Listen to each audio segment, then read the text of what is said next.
Hello everyone. आज के session में हम इनकम फ्रॉम हाउस प्रॉपर्टी को पढ़ेंगे, जो इनकम टैक्स सब्जेक्ट का एक इंटरेस्टिंग टॉपिक है। चलिए स्टार्ट करते हैं। इनकम फ्रॉम हाउस प्रॉपर्टी का चार्टिंग सेक्शन 22 है, जो ये एक्सप्लेन करता है कि rental income house property head में कब टैक्सेबल होती है। तो इसके लिए आपको कुछ कंडीशन को सेटिस्फाई करना पड़ता है, जिसमें आपका सबसे पहले आपके पास तो हाउस प्रॉपर्टी होनी चाहिए और दूसरा एसएससी ऑनर होना चाहिए। देखिए, ऑनर के केस में एग्जाम में क्वेश्चन रेज होता है कि जो आपका बेनिफिशियल ऑनर होता है, रजिस्टर्ड ऑनर होता है या डीम्ड ऑनर होता है, क्या इन सभी की rental income house property head में टैक्सेबल होती है? Answer is yes. इन सभी की rental income house property head में टैक्सेबल होती है। नेक्स्ट क्वेश्चन होता है कि हु इज डीम्ड ऑनर। देखिए, डीम्ड ऑनर का मतलब होता है कि वो ऑनर होता नहीं, उसको ऑनर मान लिया जाता है। देखिए, मान लीजिए कोई एसएससी है, इनकम टैक्स सेविंग के पॉइंट ऑफ व्यू से उसने अपनी एक प्रॉपर्टी ट्रांसफर कर दी है, चाहे उसने विदाउट कंसिडरेशन या बहुत इनसफिशिएंट, जिसे कहते हैं इनसफिशिएंट कंसिडरेशन के बदले उसने अपनी प्रॉपर्टी ट्रांसफ़र कर दी है अपने स्पाउस को या फिर माइनर चाइल्ड को। तो इस केस में उसकी उस प्रॉपर्टी की रेंटल इनकम जिसने ट्रांसफ़र की है उसकी ट्रांसफर उसके हाउस प्रॉपर्टी हेड में टैक्सेबल कर दी जाएगी। This is deemed owner. देखिए, जो कॉर्पोरेटिव सोसाइटी होता है उसके केस में जो उसके शेयर होल्डर्स होते हैं, उनकी शेयर होल्डर्स होते हैं तो उनकी rental income house property head में टैक्सेबल हो जाएगी। नेक्स्ट हम पढ़ते हैं types of the house property. देखिए, ये दो तरह का होता है। पहले हमारा लेट आउट हाउस प्रॉपर्टी और दूसरा होता है self occupied house property. Let out house property है तो वो आपका, यानी कि आपने अपना मकान भाड़े पर दे रखा है, और दूसरा होता है आपका कि आप उसे भाड़े पर ना देकर खुद अपने लिए यूज कर रहे हैं। तो जो आपने लेट आउट दे रखा है तो आपको तो उससे इनकम हो रही है, तो जो इनकम हो रही है वो आपकी टैक्सेबल हो जाएगी। और दूसरा जो आप सेल्फ ऑक्यूपाइड हाउस प्रॉपर्टी है वो आप दो तरीके से यूज कर सकते हैं। सबसे पहले या तो आप उसमें खुद रह रहे हैं, और यदि दूसरा है कि अगर आप उसमें खुद नहीं रह रहे हैं तो आपने उसमें अपना बिजनेस खोला हुआ है। उसमें पहले हम लोग बिजनेस की बात करते हैं। यदि आपने अपनी प्रॉपर्टी में, हाउस प्रॉपर्टी में बिजनेस खोला हुआ है तो अभी उसको हम इग्नोर करेंगे। क्यों? क्योंकि इसका जितना भी हमारा प्रॉफिट एंड गेन होता है वो पीजीपीपी हेड में टैक्सेबल होता है, ना कि हमारा इनकम फ्रॉम हाउस प्रॉपर्टी में। तो जो अगर आपका हाउस है, सेल्फ ऑक्यूपाइड हाउस है, वो बिजनेस के पॉइंट ऑफ व्यू से आपने खोला हुआ है, आप उसे इग्नोर करेंगे। दूसरा, जो सेल्फ ऑक्यूपाइड है, आप उसमें खुद रह रहे हैं, तो देखिए सीधी सी बात है, आप खुद रह रहे हैं तो आप खुद को तो रेंट दोगे नहीं, राइट? तो उसमें से आपकी जो एनुअल वैल्यू आती है वो नील आती है। आपकी जो आपकी एनुअल वैल्यू होती है। लेकिन 2019 में एक अमेंडमेंट हुआ, इनकम टैक्स लॉ ये कहता है कि यदि आपके पास 2 घर हैं तो आपकी एनुअल वैल्यू नील आएगी, और यदि आपके पास 2 से ज़्यादा घर हैं तो आपकी annual income deemed house property मानकर उसे टैक्सेबल कर दिया जाएगा। दोबारा से समझिए, जो हाउस प्रॉपर्टी है आपने उसे 2 भागों में बांटा, एक तो लेट आउट और दूसरा सेल्फ ऑक्यूपाइड, यानी कि आपका एलओपी में और आपने एसओपी में उसको उसको बांट दिया है। जो लेट आउट है उसमें से जितना भी रेंटल इनकम आ रहा है वो आपका टैक्सेबल हो जाएगा, और जो सेल्फ ऑक्यूपाइड है आपने फिर से उसे दो भागों में बांट दिया है, या तो वो आपने बिजनेस के पॉइंट ऑफ व्यू से यूज किया है या फिर आपने वो रेजिडेंशियल के पर्पज से यूज किया है। आप बिजनेस के पॉइंट ऑफ व्यू से यूज किया है तो आप उसको इग्नोर कर दीजिए, और यदि वो रेजिडेंशियल के पॉइंट ऑफ व्यू से है तो आप ये देखेंगे कि उसके पास दो से ज्यादा तो घर नहीं है। यदि दो से कम है तो आप एग्जेम्प्ट करेंगे, क्योंकि एनुअल वैल्यू उसकी एग्जेम्प्ट आती है, और हमेशा जो टैक्सेबल होता है वो हमारा एनुअल वैल्यू पर ही टैक्सेबल होता है। और यदि दो से ज्यादा घर है तो उसको डीएलओपी मानकर हम उसे टैक्सेबल कर देंगे। चलिए नेक्स्ट है आपका, देखिए कॉन्ट्रैक्टर के केस में, कॉन्ट्रैक्टर के केस में जो उसने बिल्डिंग बनाई है यदि वो सेल कर रहा है तो ये स्टॉक इन ट्रेड है, तो ये किसका पार्ट हुआ, हमारे पीजीबीपी का। तो इसमें जो टैक्सेबल होगा वो पीजीबीपी के हेड में जाके टैक्सेबल होगा। लेकिन कॉन्ट्रैक्टर ने सेल नहीं की है बिल्डिंग, बल्कि उसको भाड़े पर उठा दिया है, यानी कि रेंट लेट आउट कर दिया है। तो लेट आउट किया है तो रेंट इनकम आ रही है, रेंट इनकम आ रही है तो हम उसकी जितनी भी रेंटल इनकम है हाउस प्रॉपर्टी हेड में टैक्सेबल कर देंगे। अब दूसरा क्वेश्चन है कि इसमें ना तो उसने उसे सेल किया है, ना उसने भाड़े पर दिया है, उसने खाली छोड़ दिए हैं। तो इसके केस में इनकम टैक्स लॉ कहता है कि अगर बिल्डर ने अपने मकान को खाली छोड़ रखा है तो केवल 2 साल के लिए हम एनुअल वैल्यू नील लेंगे, उसके बाद उसको हम डीम्ड इनकम मानकर उसको टैक्सेबल कर देंगे। केवल कॉन्ट्रैक्टर के केस में जब वो उसका कंप्लीट हुआ है और ना तो उसने सेल किया है ना उसने रेंट पर उठाया है, तो उसके केस में केवल उसको 2 साल का ही रिलैक्सेशन मिलेगा।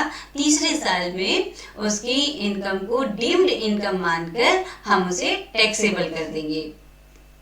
नेक्स्ट है आपका कैलकुलेशन ऑफ हाउस प्रॉपर्टी।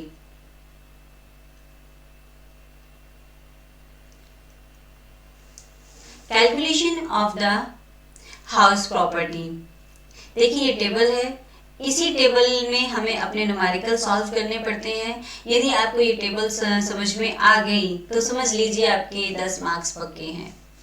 उसमें से सबसे पहले हम इस टेबल में फेयर रेंट, म्युनिसिपल वैल्यू और हमारा स्टैंडर्ड रेंट और एक्चुअल रेंट, इन चारों को समझेंगे। देखिए फेयर रेंट होता है आपका रीजनेबल रेंट, जो आसपास की लोकल रेट होती है उसमें जो किराया है, मान लीजिए 7,000 है, 8,000 है, आपका वो रीजनेबल रेंट होता है। म्युनिसिपल रेंट आपका जो होता है, म्युनिसिपल जो वहाँ की आपकी म्युनिसिपलिटी होती है वो डिसाइड करती है कि इस एरिया का जो रेंट है वो आपका 10,000 होना चाहिए, इससे ज़्यादा नहीं होना चाहिए। रेंडमली एक अमाउंट ले लेते हैं कि 9,000 है या 10,000 है, तो वहाँ की जो ग्राम पंचायत होती है वो डिसाइड करती है कि यहाँ का लोकल रेंट कितना होना चाहिए। नेक्स्ट है आपका स्टैंडर्ड रेंट, ये आपका जो रेंट कंट्रोल एक्ट है इसके अकॉर्डिंग डिसाइड किया जाता है। और लास्ट है आपका एक्चुअल रेंट। देखिए एक्चुअल रेंट में आपका जो टेनेंट यानी किराएदार पे करता है वो आपका एक्चुअल रेंट होता है। तो इसमें से रूल के अकॉर्डिंग पहले हम ये देखेंगे कि हमारा जो फेयर रेंट है और म्युनिसिपल रेंट है, विच एवर इज हायर, जो इन दोनों में ज़्यादा होगा हम उसको ले लेंगे, लेकिन वो आपका स्टैंडर्ड रेंट से ज़्यादा नहीं होना चाहिए। यानी रूल क्या कहता है कि फेयर रेंट और municipal rent whichever is higher but less than standard rent. तो आपको क्या मिल जाएगा, एक्सपेक्टेड रेंट, आपको एक्सपेक्टेड रेंट मिल गया। उसके बाद हम चेक करेंगे कि आपका एक्चुअल रेंट कितना है। तो जितना आपका एक्चुअल रेंट है उसमें से हम देखेंगे विच एवर इज हायर, इन दोनों में जो भी ज़्यादा होगा हम उसको अपनी ग्रोस एनुअल वैल्यू मान लेंगे। तो देखिए ग्रोस एनुअल वैल्यू को हम गाव भी कहते हैं। इसको हम न्यूमेरिकल के पॉइंट ऑफ व्यू से समझते हैं। देखिए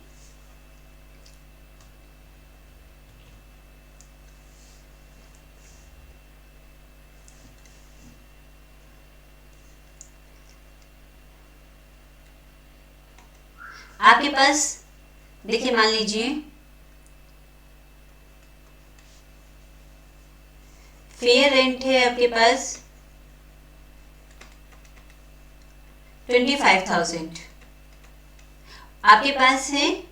चलिए ये मान लेते हैं आपके पास 2 हाउस हैं।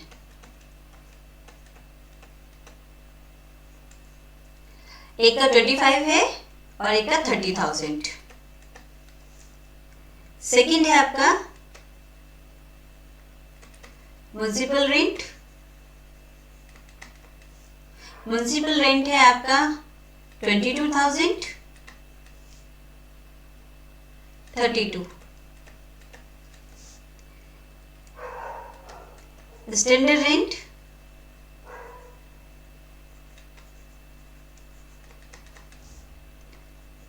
30,000 और 24,000। और लास्ट है आपका actual rent.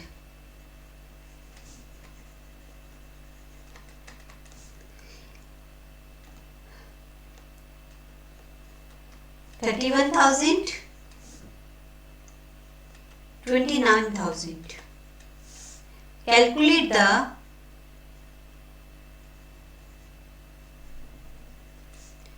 gross annual value. Gross annual value। देखिए आंसर रूल क्या कहता है कि जो फेयर रेंट है और आपका म्युनिसिपल रेंट है, तो हम म्युनिसिपल रेंट है विच एवर इज मोर, इन दोनों में जो भी ज्यादा होगा, इन दोनों में जो भी ज्यादा होगा हम ले लेंगे।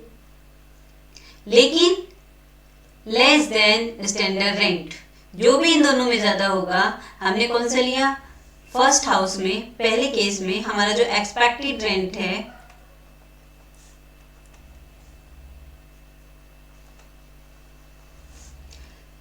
देखिए यहां पर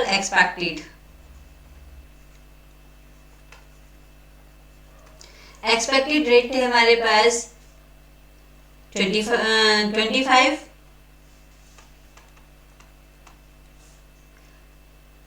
सेकेंड हाउस के केस में हमारे पास देखिए सबसे ज्यादा म्युनिसिपल रेंट है 32, लेकिन हमारा कम होना चाहिए 24 से, तो इसमें हम 32 ना लेके 24,000 लेंगे।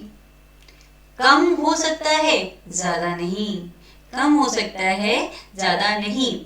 अब एक्चुअल रेंट कितना है हमारे पास? देखिए एक्चुअल रेंट है हमारे पास 31,000 और 29,000। अब इसमें हम देखते हैं रूल क्या कहता है, विच एवर इज मोर, जो भी इन दोनों में हमारा बड़ा होगा वो हमारा क्या होगा? Gross annual value. Gross annual value. Gross annual value first की है आपकी 31,000 और सेकंड की है आपकी 29,000, यानी कि गांव आपका है 31,000 और 29,000।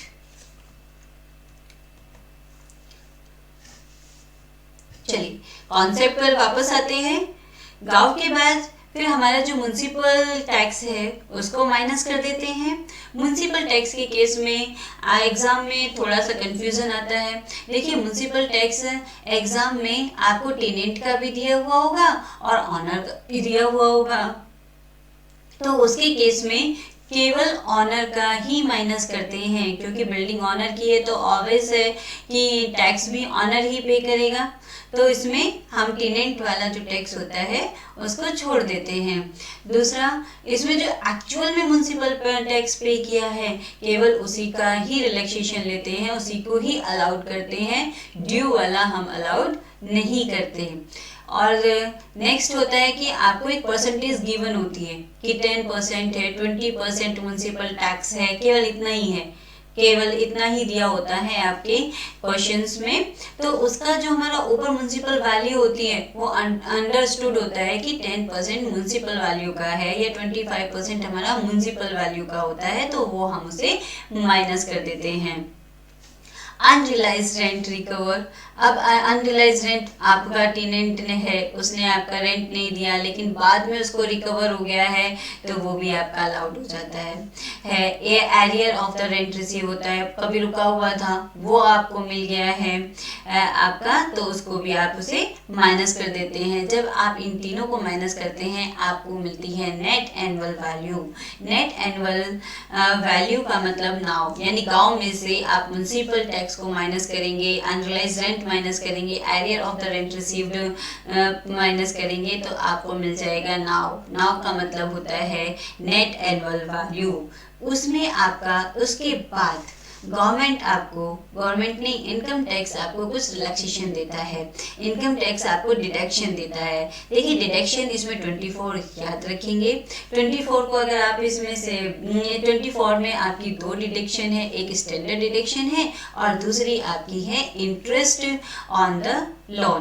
तो आपका जो स्टैंडर्ड डिडक्शन होता है वो 30% of the net annual value का करते हैं। जो भी ऊपर आपकी नेट एनुअल वैल्यू आएगी उसको आपको 30% का रिलैक्सेशन मिल जाता है। और दूसरा आपका जो इंटरेस्ट ऑन लोन होता है उसका आपको रिलैक्सेशन मिल जाता है। देखिए ये आपका लेट आउट के केस में है। लेट आउट के केस में आपको आपका जो फेयर रेंट है, म्युनिसिपल रेंट है, आपको एक्सपेक्टेड रेंट निकालना होता है, फिर आपको फिर देखना होता है कि जो आपका एक्चुअल रेंट है विच एवर इज मोर है या नहीं है।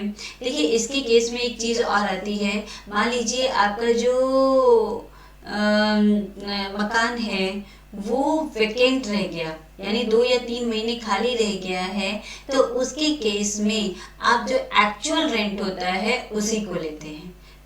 जो आपका एक्चुअल रेंट होता है हम उसी को ही लेते हैं।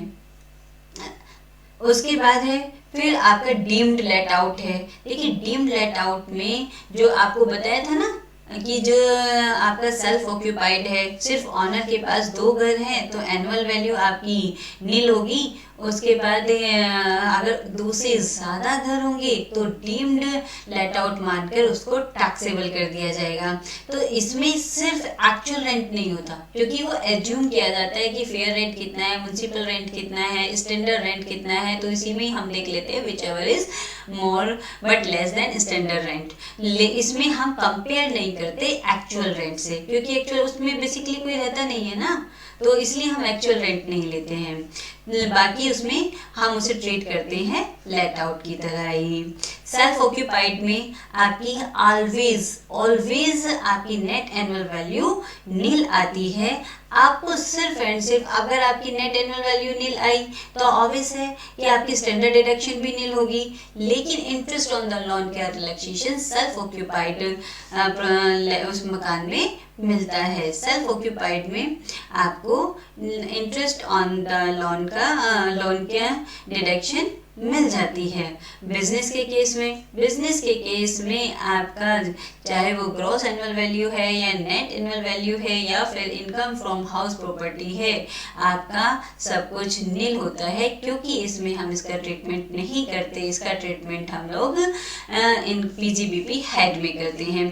क्वेश्चंस में आपको कंफ्यूज करने के लिए वो देगा कि मान लीजिए उसके पास 3 घर हैं, 3 घर में से एक उसने लेट आउट दे रखा है, दूसरा वो खुद रह रहा है और तीसरे में वो बिजनेस कर रहा है। तो बिजनेस का पूरा प्रॉपर अमाउंट आपके पास होगा कि उसकी म्युनिसिपल अमाउंट कितनी है, स्टैंडर्ड रेंट कितना है, उसका म्युनिसिपल टैक्स इतना पे हो रहा है, वो आपको कंफ्यूज करने के लिए देगा। तो आपको सिर्फ कॉलम बना करके सब कुछ नील करना है। आपको उसमें उसका कोई भी ट्रीटमेंट नहीं करना है। ये फॉर्मेट है। फॉर्मेट के आगे एक दो बातें हैं, उनको डिस्कस करते हैं।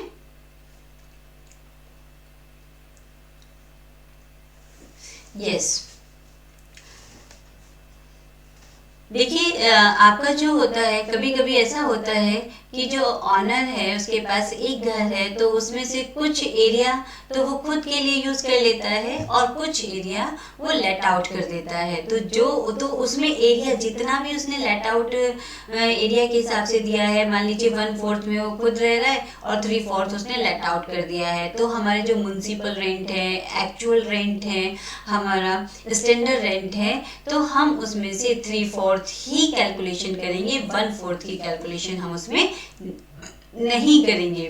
उसमें से केवल एक एक्चुअल रेंट होता है जो कि केवल हम उसे पूरा प्रॉपर लेते हैं, पूरा का पूरा प्रॉपर लेते हैं।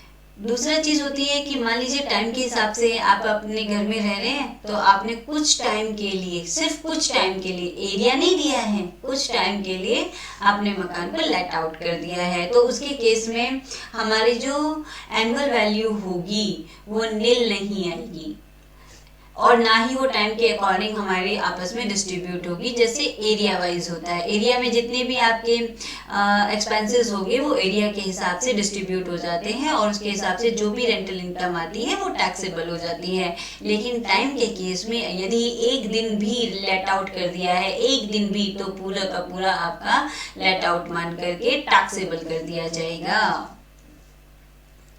नेक्स्ट है आपका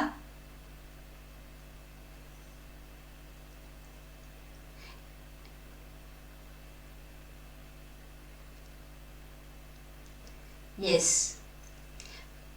जॉइंट ओनरशिप। जॉइंट ओनरशिप के केस में आपको इंटरेस्ट ऑन द लोन की फैसिलिटी मिलती है।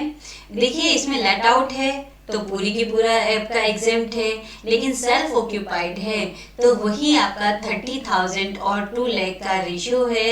यदि वो आपका प्रिपेयर है, यदि वो आप रिपेयर करा रहे हैं, उसकी मरम्मत करा रहे हैं, तो 30,000 है, और यदि कंस्ट्रक्शन करा रहे हैं तो वो आपका 2 लाख का आपको रिलैक्सेशन मिलता है।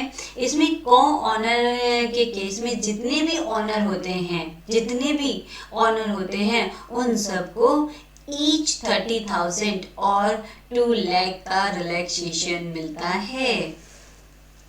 नेक्स्ट,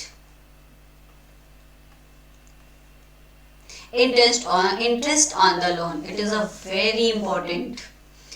देखिए इसको बहुत अच्छे से समझेंगे।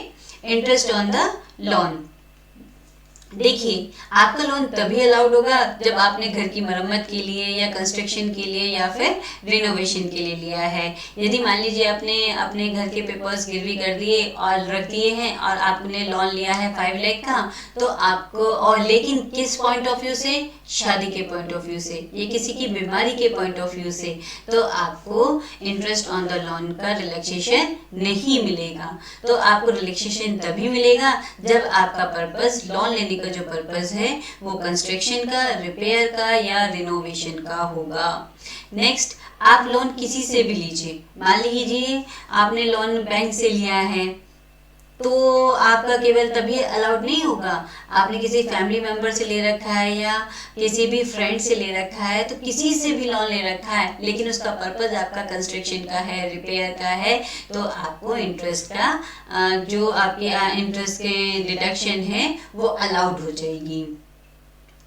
इसमें आपका जो इंटरेस्ट है वो ड्यू बेसिस पर होता है, ड्यू बेसिस पर है, चाहे वो आपने पेड कर दिया है या ड्यू है तो आपको इसकी डिडक्शन मिल जाएगी, बेशक वो ड्यू हो गया है, आपने अभी पेड नहीं किया है। यदि आपने इंटरेस्ट के ऊपर इंटरेस्ट है, ये अलाउड नहीं होता क्योंकि डिले हो गया है। मान लीजिए आपने पे बैंक का है, बैंक का जो इंटरेस्ट है वो टाइमली आपने पे नहीं किया है, तो उसके ऊपर भी इंटरेस्ट हो जाता है, क्योंकि बैंक है, बैंक तो अपना कंपाउंड इंटरेस्ट कैलकुलेट करता रहता है। अभी आप नहीं दे पाए हैं तो फिर इकट्ठा हो गया है, तो फिर इकट्ठा हो गया है, तो जो कंपाउंड इकट्ठा होता जा रहा है वो अलाउड नहीं होता है, यानी कि एक तरीके से पेनल्टी के पॉइंट ऑफ व्यू से। देखिए जो डिडक्शन है, डिडक्शन इसमें लेट आउट के केस में जो भी मिलती है वो तो आपका चाहे कितना भी है वो फुल्ली आपका अलाउड हो जाता है। सेल्फ ऑक्यूपाइड के केस में हम देखेंगे 2 घर तक है, इसमें सबसे पहले हम ये देखेंगे 2 घर अप टू 2 घर। आपको तो पता ही है कि 2 घर तक ही आपकी एनुअल वैल्यू नील होती है, उसके बाद आपकी वो डीएलओपी के केस में काउंट हो जाता है। यदि ऑनर के पास 2 से ज़्यादा घर हैं तो फिर सेल्फ ऑक्यूपाइड हाउस प्रॉपर्टी नहीं होती, बल्कि आपकी डीम्ड लेट आउट प्रॉपर्टी मानकर उसको टैक्सेबल कर दिया जाता है। चलिए अब बात करते हैं सेल्फ ऑक्यूपाइड हाउस की। तो देखिए, यदि लोन आपने एसएससी ने रिपेयर के लिए लिया हुआ है तो उसकी जो मैक्सिमम अमाउंट है वो 30,000 तक है। और यदि उसने कंस्ट्रक्शन के पॉइंट ऑफ व्यू से लिया है तो हम उसमें ये चीज़ देखेंगे कि वो 1 अप्रैल 99 से पहले है या 1 अप्रैल 99 के बाद है।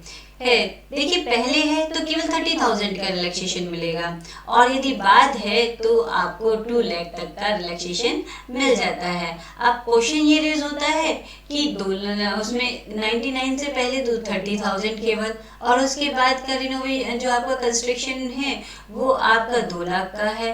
क्यों?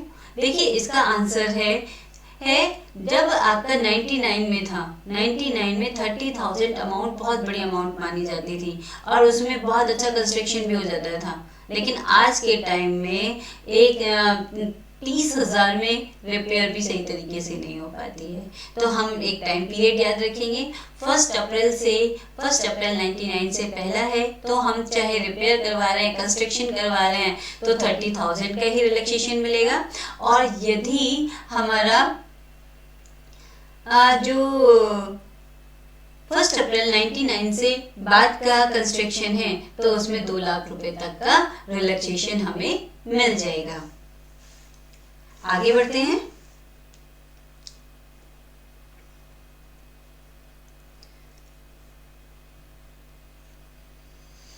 देखिए, कंस्ट्रक्शन के पीरियड में हम 5 ईयर तक का पीरियड लेते हैं, 5 इयर्स का पीरियड लेते हैं, क्योंकि इसमें जो प्री कंस्ट्रक्शन पीरियड होता है वो 5 इयर्स का ही काउंट होता है। और प्री कंस्ट्रक्शन पीरियड इंटरेस्ट जो होता है इसका भी हमें 1/5 इंटरेस्ट का रिलैक्सेशन हमें मिलता है। देखिए, जिस साल हमारा जो बिल्डिंग है या कंस्ट्रक्शन बिल्डिंग का कंस्ट्रक्शन है वो कंप्लीट होता है वो तो प्रीवियस ईयर मान के पूरा का पूरा आपका जो इंटरेस्ट है वो अलाउड हो जाता है। उससे पहले के 5 साल का, उसके पहले के 5 साल का जो इंटरेस्ट होता है वो आपका 1/5 करके अलाउड हो जाता है। ठीक है, चलिए आगे बढ़ते हैं। ऑलमोस्ट सारी चीजें डिस्कस हो गई हैं। जो अनरियलाइज रेंट होता है, देखिए अनरियलाइज जो आपका रिकवर नहीं होता है, जो आपके बैड डेब्ट्स होते हैं तो उसमें भी आपको जो लाइक दिस आपके जो बैड डेब्ट्स होते हैं तो इसमें भी आपको रिलैक्सेशन मिलता है, लेकिन आपकी 4 कंडीशन सेटिस्फाई होनी चाहिए।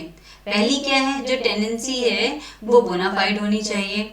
दूसरा, आपकी रियल में वैकेंट होना चाहिए, ठीक है, रियल में वैकेंट होना चाहिए। तीसरा, जो टेनेंसी है, जो आपका टेनेंट है, जो आपका घर छोड़ के गया है वो आपके किसी दूसरे घर में ना रहता हो।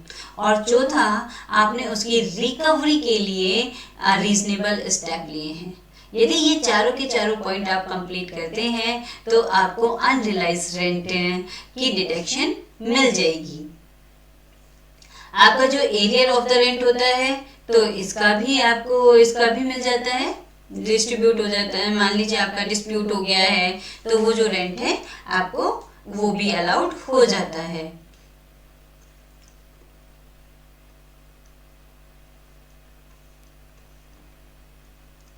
Concept of the composite rent. देखिए, कंपोजिट रेंट में आपका तो एक हाउस प्रॉपर्टी है और दूसरा आपका जो वहाँ पर अदर एसेट्स होती हैं उनका प्राइस होता है। अगर मान लीजिए आप या अगर आप वो सेपरेट कर पा रहे हैं यदि जो एग्रीमेंट है वो सेपरेबल का है तो उसमें जो हाउस प्रॉपर्टी है वो तो आपकी हाउस प्रॉपर्टी हेड में टैक्सेबल हो जाएगी, और जो आपकी अदर एसेट्स है या अदर एसेट से इनकम है वो आपकी या तो इनकम फ्रॉम अदर सोर्सेज में जाएगी या पीजीबीपी हेड में टैक्सेबल कर दी जाएगी। और यदि वो सेपरेबल, इस प्रॉपर्टी में सेपरेबल पॉसिबल नहीं है तो फिर वो हाउस प्रॉपर्टी में काउंट ना करके हम उसको कहाँ पर काउंट करते हैं, IFOS या पीजीबीपी में उसको हम काउंट करते हैं। चलिए आज का सेशन हम यहीं पर ही एंड करते हैं। Thank you.